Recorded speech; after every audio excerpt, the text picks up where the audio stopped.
Hola chicos y chicas de mi canal, yo soy Trisni.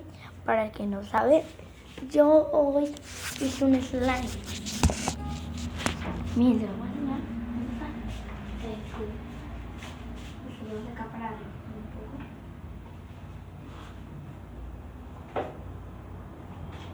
La madre me lo puede.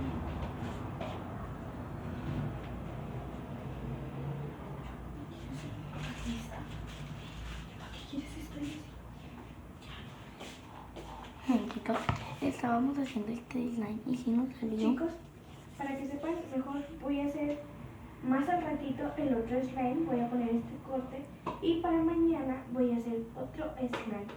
¿Ok? Chicos, ahorita iba a hacer un slime, pero mañana mejor lo hago. Espero que les guste. Ahorita hice slime, pero no me lo voy a subir porque ustedes no vieron cómo me sentí súper triste porque ustedes no vieron, porque mi aplicación falló y ya no pudo. Pero este slime necesité maicena y champú y ya me lo empecé a revolver hasta que quedó así.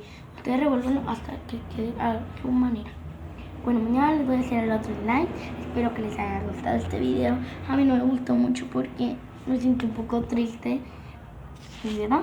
Se siente triste. Pero pues todo falló, salió mal. También que vayan a ver mi otro video, que es mi primer video. Tengo casi, se llama Peita Pilar 69. Lozano. No se copió del 1, 99.